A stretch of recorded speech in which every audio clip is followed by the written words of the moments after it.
نحمده ونصلي على رسوله الكريم اما بعد فاعوذ بالله من الشيطان الرجيم بسم الله الرحمن الرحيم يا ايها الذين آمنوا ادخلوا في السلم كافة ولا تتبعوا خطوات الشيطان انه لكم عدو مبين صدق الله مولانا العظيم وبلغنا رسوله النبي الكريم الامين ان اللہ وملائکتہ یصلون علی النبی یا ایھا الذین آمنوا صلوا علیہ وسلموا تسلیما الصلاۃ والسلام علیک یا سیدی یا رسول اللہ وعلی آلک واصحابک یا سیدی یا حبیب اللہ۔ نہایت ہی واجب الاحترام سامعین و ناظرین، آج کے سلسلہ نمبر 60 میں یعنی 60 نمبر سلسلہ آپ کی خدمت میں حاضر ہے۔ اپنی بات شروع کرنے سے پہلے گزارش کرتا ہوں کہ جن دوستوں نے ابھی تک ہمارا چینل سبسکرائب نہیں کیا وہ دوست ہمارے چینل کو سبسکرائب کریں اور آگے اپنے دوستوں کو شیئر کریں تاکہ وہ بھی اس درس قرآن سے استفادہ حاصل کریں۔ آج کے اس درس میں تعریف ایمان اور تفصیل ایمان پر گفتگو ہوگی۔ اللہ رب العزت نے ارشاد فرمایا یا ایھا الذین آمنوا ادخلوا فی السلم کافہ، اے ایمان والو اسلام میں پورے داخل ہو جاؤ۔ اللہ نے ایمان والوں کو مخاطب ہو کر فرمایا ایمان کیا ہے؟ دائرہ اسلام میں داخل ہونے کے لیے لازمی ہے کہ اسلامی عقائد و اعمال پر ایمان لایا جائے۔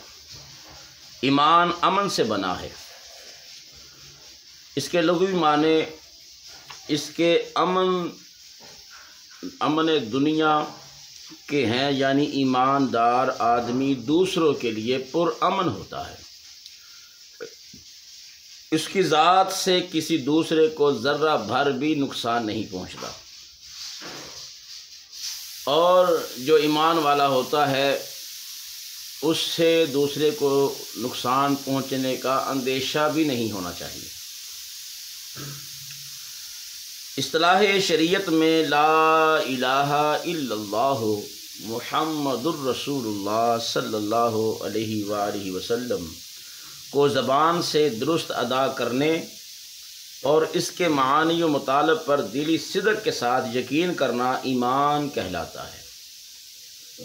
چنانچہ قرآن مجید پارہ نمبر 26 سورہ محمد میں خود خداوند قدوس ارشاد فرماتا ہے فَاعْلَمْ أَنَّهُ لَا إِلَٰهَ إِلَّا اللَّهُ، یعنی دل سے یہ بات جان لو کہ اللہ کے سوا تمہارا کوئی معبود نہیں، اس کے سوا کوئی قابل عبادت نہیں۔ آج سے تقریباً 1400 سال قبل جب عرب کی سرزمین سے خورشید توحید محمد صلی اللہ علیہ وسلم سے روشناس کرایا اور اسلام کی روشنی حاصل کرنے کے لیے 5 چیزوں کو لازمی قرار دے دیا گیا کہ ان کے بغیر اسلام کی تکمیل نہیں ہوتی۔ چنانچہ ارشاد گرامی ہے، فرمایا بنی الاسلام علی 5 شہادت اللہ الہ الا اللہ وان محمدا عبدہ ورسولہ۔ بنیاد اسلام 5 اشیاء پر ہیں۔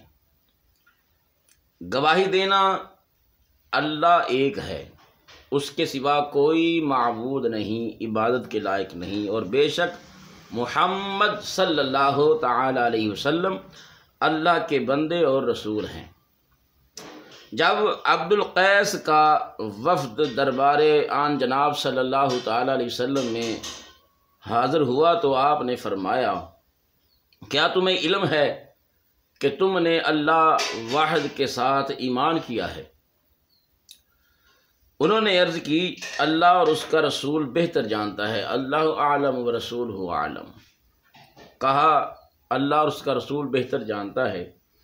فرمایا گواہی دینا اللہ کے سوا کوئی معبود نہیں، کوئی عبادت کے لائق نہیں ہے۔ دوسرا، بے شک محمد اللہ کے رسول ہیں۔ اس سے یہ بات اطہر من الشمس ہو گئی کہ توحید باری تعالیٰ اور ساتھ رسول اللہ صلی اللہ علیہ وسلم پاک کے نام ماننے کا نام ایمان ہے۔ اس طرح کا مطلب ایمان کی تعریف کرنے والے علماء کرام کا ہے کہ تو جان کے ایمان شرعی یہ ہے کہ تصدیق کرنا ہر اس بات کی جو رسول اللہ صلی اللہ علیہ وآلہ وسلم کی طرف سے لائے۔ اللہ کے ساتھ ایمان لانے کے لیے درج ذیل امور کا دلی تصدیق کے ساتھ ماننا لازم ہے، اور خدا وحدہ لا شریک ہے، اس کی ذات و صفات میں، افعال و احکام میں اور اسماء میں اس کا کوئی ہمسر نہیں ہے۔ کائنات کی بقا کے لیے اس کے وجود کا ماننا ضروری ہے۔ اگر وہ نہ ہوتا تو یہ کائنات ہی نہ ہوتی۔ وہ اس وقت سے ہے جب دنیا میں ہر طرف پانی ہی پانی تھا۔ سورج، چاند، ستارے، ارض و سما کے ظہور سے بھی قبل وہ موجود تھا اور ہمیشہ ہمیشہ رہے گا۔ معبودیت اسی کو زیب دیتی ہے، اس کو کسی سے کوئی حاجت نہیں بلکہ وہ سب کا حاجت روا ہے۔ سارا جہاں اس کا گدا ہے، اس سے اپنی حاجتیں بر آنے کے لیے امید رکھنا ہے۔ اس کی ذات بڑی اسرار و رموز کی خزانہ ہے، اس کی ذات بے شمار اوصاف کی حامل ہے۔ اس کے کمالات ایسے ہیں کہ عقل جن کا احاطہ نہیں کر سکتی۔ البتہ وہ اپنی کمال مہربانی سے اپنی صفات جمالن کے متعلق پتہ دیتا ہے۔ جو ان صفات کو اپنا لے تو خداوند کا مقرب ہو جاتا ہے۔ عام لوگوں کی طرح اس کا کوئی خاندان نہیں، اس کا بھائی، باپ، بیٹا، بیٹی، بیوی، بچے، بہن، بہنیں، اور نہ ہی وہ کسی کا بھائی، باپ، بیٹا اور بیوی اور بہن ہے۔ وہ حی القیوم ہے اور کارخانہ عالم کو زندہ اور قائم رکھنے والا ہے۔ وہ جب چاہے اور جس کی چاہے جس طرح چاہے جان قبض کر سکتا ہے۔ دنیا کے تمام افعال سر انجام دینا اس کے اشارہ ابرو میں پنہاں ہیں۔ یہ خوبی، یہ وصف، یہ کمال اس کی ذات میں موجود ہیں، اس میں کوئی عیب نہیں۔ وہ پاک ہے۔ قدرت، سننا، دیکھنا، کلام، علم اس کی ذاتی صفات ہیں، ان میں کسی دوسرے کا کوئی دخل نہیں۔ وہ عالم الغیب ہے، دنیا جہاں کے ہر قسم کے علوم سے واقف ہے، ہر شے کی مالیت اس پر عیاں ہے۔ وہ خالق ہے، رزاق ہے، ستار ہے، غفار ہے، رحیم ہے، غفور ہے، قہر و غضب فرمانے والا ہے۔ نہ اس کو نیند آتی ہے اور نہ اونگ کی حاجت محسوس ہوتی ہے۔ زمین و آسمان کی ہر شے کا مالک صرف اور صرف وہی خدا ہے۔ جس کو چاہے وہ ذلت دے دے، جس کو چاہے عزت بخش دے۔ وَتُعِزُّ مَن تَشَاءُ وَتُذِلُّ مَن تَشَاءُ۔ وہ ہر شے پر قادر مطلق ہے اور مندرجہ بالا امور پر دلی تصدیق کے ساتھ یقین کر لینا اور بلا شک و شبہ مان لینا خداوند کے ساتھ ایمان کہلاتا ہے۔ اللہ تعالیٰ نے دنیا کی فلاح و بہبود کے لیے، دنیا کو سنوارنے کے لیے انسان کو آداب خود آگاہی سکھانے کے لیے 1,24,000 پیغمبر، رسول، نبی مبعوث فرمائے۔ دنیا میں خداوند کے پیغام کو لے کر جو لوگ دنیا میں مبعوث ہوئے پیغمبر اور نبی کہلائے، اور نبی اس بشر کو کہتے ہیں جس کو خداوند تعالی بندوں کی ہدایت کے لیے بھیجے۔ آج سے 1400 برس قبل ہدایت دنیا کی تکمیل کامل ہو گئی، لہٰذا اب قیامت تک کوئی نبی نہیں آئے گا۔ 1,24,000 کم و بیش انبیاء کرام دنیا کی ہدایت کے لیے تشریف لاتے رہے، اور آخر میں جناب محمد الرسول اللہ صلی اللہ تعالی علیہ وسلم مبعوث فرمائے گئے۔ خداوند کے تمام پیغمبر سچے اور برحق ہیں، ان میں سے دوسرے لوگوں سے اپنی بزرگی کی بدولت افضل و اعلیٰ ہیں، تاہم ان میں سے کوئی خدا کا بیٹا اور بھائی نہ تھا۔ سب پیغمبر قابل تکریم ہیں، لیکن ان سب پیغمبروں میں سے جو فضیلت حضور علیہ السلام کو حاصل ہوئی وہ کسی دوسرے کے حصے میں نہیں آئی۔ تمام انبیاء ایک خاص طبقے کی رشد و ہدایت کے لیے مبعوث ہوئے، مگر آن جناب خداوند کی ساری مخلوق، انسان و جن، ملائکہ، حیوانات، جمادات، نباتات، غرض کے کائنات کی ہر شے کی طرف مبعوث فرمائے گئے تاکہ کوئی بھی خلق رحمت عام کی مہربانی سے محروم نہ رہ جائے۔ ساری دنیا کے انسانوں پر لازم ہے کہ وہ اطاعت میں دقیقہ فروگزاشت نہ کرے۔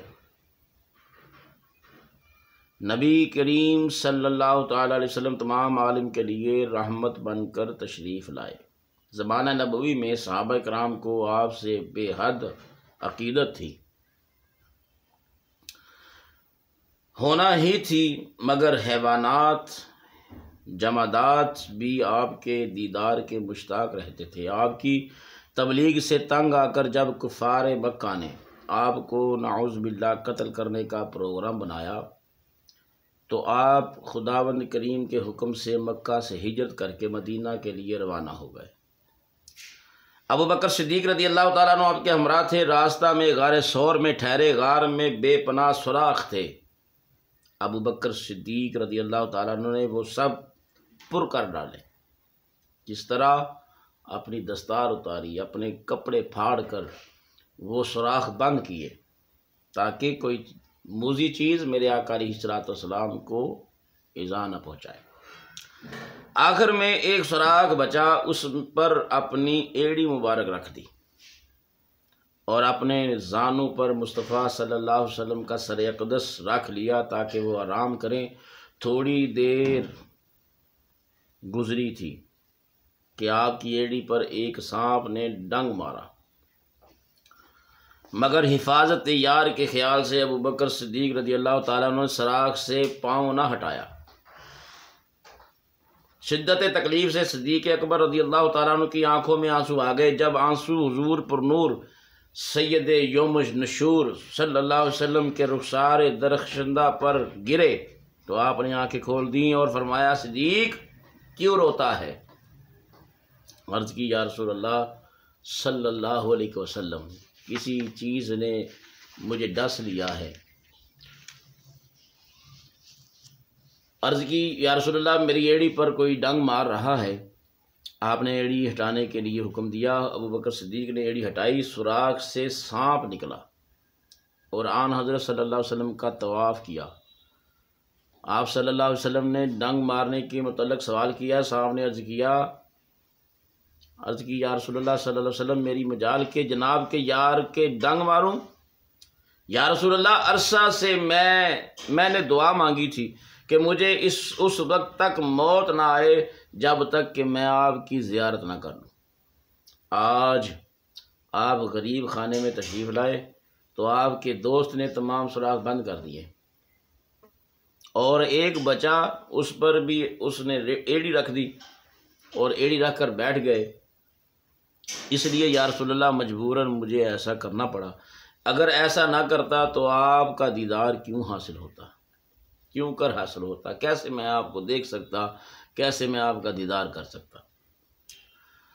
اب میری موت کا وقت قریب ہے کیونکہ میں نے آپ کی زیارت کر لی ہے، یہ کہا اور اپنی جان آفرین کے سپرد کر دی۔ سبحان اللہ، وہ سانپ فقط آپ کی زیارت کے لیے زندہ تھا۔ اللہ تعالیٰ نے اپنے نبی حضور پر نبوت کا اختتام کر دیا ان کے بعد کوئی نبی نہیں ہوگا۔ اگر کوئی زمانہ حضور میں یا بعد میں کسی کو نبوت کا مستحق جانے تو وہ کافر ہے۔ حضور علیہ السلام نے ارشاد فرمایا، انا خاتم النبیین لا نبی بعدی، میں آخر النبی ہوں، میرے بعد کوئی نبی نہیں آئے گا۔ اللہ تعالیٰ کے علاوہ اس ساری کائنات میں حضور کا کوئی تمثیل و مماثل نہیں، کسی کی مثل ان کے برابر نہیں دی جا سکتی۔ حضور کو اللہ جل شانہ نے مرتبہ محبوبیت سے نوازا۔ ساری کائنات اللہ کی رضا چاہتی ہے، مگر اللہ محمد مصطفیٰ صلی اللہ علیہ وسلم کی رضا چاہتا ہے۔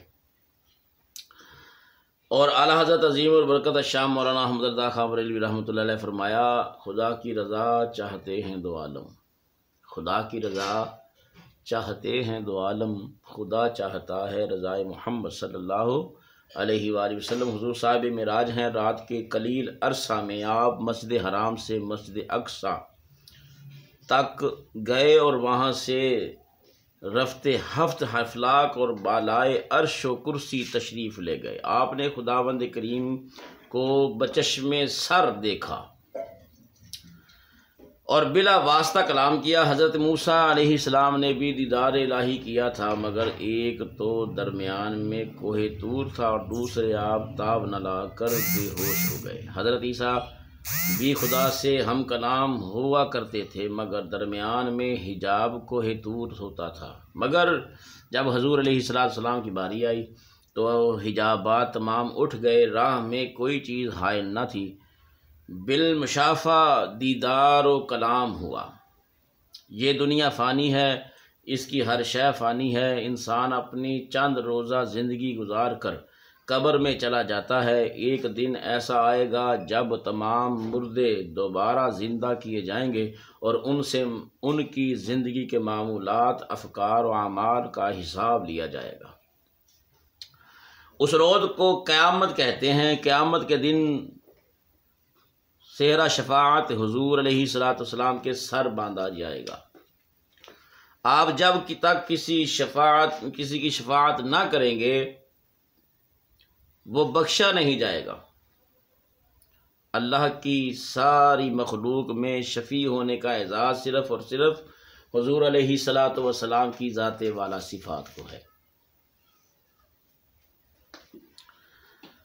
دوستان محترم، ان کی شفاعت کافر، مومن، بچہ، بوڑھے، نیک اور عاصی سب کے لیے ہے۔ قیامت کے دن سبھی آپ کے چہرہ اقدس کی تجلیاں دیکھ کر گھبرا رہے ہوں گے اور آپ کی حمد بیان کر رہے ہوں گے۔ اسی اعزاز اور مرتبہ کو مقام محمود کے نام سے موسوم کیا گیا ہے۔ نبی کریم صلی اللہ تعالیٰ علیہ وآلہ وسلم اپنی شفاعت کرنے کے لیے کسی امتیاز کا کوئی لحاظ نہیں کریں گے۔ ہزارہا لوگ ایسے ہوں گے جن پر دوزخ لازم ہو چکی ہوگی، وہ آپ کی شفاعت سے جنت میں داخل کیے جائیں گے۔ ہزارہا کو بلا حساب نوید جنت سنائی جائے گی۔ ایمان کی اصل محبت رسول ہی ہے۔ اس وقت تک کوئی شخص سچا مسلمان نہیں بن سکتا جب تک کہ اس کو حضور علیہ السلام کی ذات، ماں باپ اور کائنات کی ساری اشیاء سے محبوب نہ ہو جائے۔ جس طرح میرے آقا کریم صلی اللہ تعالیٰ علیہ وآلہ وسلم نے ارشاد فرمایا، کوئی ایمان والا نہیں ہو سکتا، اس کا کامل ایمان نہیں ہو سکتا جب تک وہ اپنی جان، مال، اولاد، والدین سب سے بڑھ کر مجھ سے محبت نہیں کرتا۔ دوستان محترم، خداوند کی توحید پر یقین کرنے کے بعد نبی کریم صلی اللہ علیہ وآلہ وسلم کی ہر چیز سے زیادہ مقدم ہے۔ آدمی اگر نماز میں کھڑا ہے اور نماز ہی میں حضور علیہ السلام سے شرف ملاقات حاصل کرے اور خواہ کتنی ہی دیر خدمت میں حاضر رہے، اس سے نماز میں کوئی فرق نہ پائے گا۔ جس طرح میرے آقا کریم صلی اللہ تعالیٰ علیہ وآلہ وسلم تشریف لائے تو ایک صحابی کو آواز دی، نہ پہنچا، پھر آواز دی، پھر نہ پہنچا، تیسری بار جب آواز دی تو آیا، تو میرے آقا نے فرمایا تو کہاں تھا؟ تو عرض کی یا رسول اللہ میں نماز پڑھ رہا تھا۔ تو فرمایا اللہ رب العالمین نے فرمایا نہیں، یا ایھا الذین آمنوا استجیبوا للہ وللرسول اذا دعاکم، اللہ نے فرمایا جب تم کو میرا محبوب بلائے، جس حالت میں بھی ہو میرے آقا کی بارگاہ میں، محبوب کی بارگاہ میں، میرے نبی کی بارگاہ میں حاضر ہو جاؤ۔ اگر تم نماز میں تھے تو نماز چھوڑ کر آ جاتے اور میری بات سن کر وہیں سے نماز شروع کر لیتے، تمہاری نماز ہو جاتی۔ دوستان محترم، ایک مرتبہ حضور علیہ الصلوۃ والسلام اپنے رفقاء کے ساتھ غزوہ خیبر سے واپس تشریف لا رہے تھے۔ نبی کریم صلی اللہ علیہ وسلم اگلے قافلے میں تھے اور حضرت علی المرتضیٰ کرم اللہ وجہ کریم پچھلے قافلے میں تھے۔ مقام صحبا پر رک کر نبی کریم صلی اللہ علیہ وسلم نے نماز عصر ادا کی۔ حضرت علی پچھلے قافلے میں تھے، انہوں نے اس خیال سے نماز ادا نہ کی کہ اگلے قافلہ میں جا کر حضور علیہ السلام کے ساتھ نماز ادا کریں گے۔ اس قافلے میں آئے تو حضور علیہ السلام نماز ادا کر چکے تھے اور آرام فرمانا چاہتے تھے۔ حضرت علی المرتضیٰ رضی اللہ تعالیٰ عنہ نے اپنے محبوب کے آرام کے لیے اپنا زانوِ مبارک بطور تکیہ پیش کر دیا اور زانوِ علی پر سر رسول اللہ صلی اللہ علیہ وسلم تھا اور رسول اللہ آرام فرما رہے تھے۔ وقت گزرتا گیا یہاں تک کہ سورج مغرب میں روح پوش ہونے کی تیاری کرنے لگا۔ ڈوبتے سورج کو دیکھ کر حضرت علی المرتضیٰ کو اپنی نماز قضا ہونے کا خیال آیا اور آنکھوں سے آنسو بہنے شروع ہو گئے۔ یہ بھی دل میں خیال تھا کہ آرام میں خلل نہ آئے اور نماز کی فکر بھی تھی۔ جب حضور علیہ السلام بیدار ہوئے اور آپ نے آنکھیں کھولیں، چشم مبارک کھولیں تو دیکھا کہ حضرت علی المرتضیٰ رضی اللہ تعالیٰ عنہ کی آنکھوں میں آنسو ہیں۔ تو نبی کریم صلی اللہ علیہ وسلم نے دیکھا اور فرمایا کیوں رو رہے ہو؟ عرض کی یا رسول اللہ نماز عصر جا رہی ہے۔ تو میرے آقا علیہ الصلوۃ والسلام نے ارشاد فرمایا کہ نماز ادا پڑھنی ہے یا قضا پڑھنی ہے؟ علی المرتضیٰ کرم اللہ وجہ کریم عرض کرتے ہیں یا رسول اللہ غلام آپ کا ہوں، نماز قضا کیسے پڑھ سکتا ہوں؟ تو آقا علیہ الصلوۃ والسلام نے سورج غروب ہونے کے بعد جب وہ ڈل چکا تھا، میرے آقا علیہ الصلوۃ والسلام نے اشارہ فرمایا تو وہ سورج واپس آ گیا، مقام عصر پر آیا، سورج پلٹ آیا مقام عصر پر۔ حضرت علی نے نماز عصر ادا کی اور پھر سورج غروب ہو گیا۔ سبحان اللہ سبحان اللہ، حضرت علی چاہتے تو پہلے ہی حضور کو بیدار کر سکتے تھے، مگر انہوں نے اپنی نماز بھی حضور کی نیند پر قربان کر دی۔ نبی کریم صلی اللہ علیہ وسلم کی عظمت و توقیر وقار اس وقت کی طرح جب کہ وہ ظاہری نگاہوں کے سامنے جلوہ فرما تھے، اب بھی لازم ہے کہ حضور علیہ الصلوۃ والسلام کا نام آئے تو ہم کو صلی اللہ تعالی علیہ وآلہ وسلم کہنا چاہیے، کیونکہ اس کے بغیر ہماری نجات ممکن نہیں۔ حدیث شریف میں ہے کہ ایک مرتبہ نبی کریم صلی اللہ علیہ وآلہ وسلم واعظ کے لیے مسجد میں تشریف لے گئے۔ ممبر کی سیڑھیوں پر قدم رکھتے ہوئے آپ نے 3 مرتبہ آمین کہا۔ واعظ ختم ہونے کے بعد صحابہ نے عرض کی یا رسول اللہ صلی اللہ علیہ وسلم آج آپ نے خلاف توقع 3 مرتبہ آمین کیوں کہا؟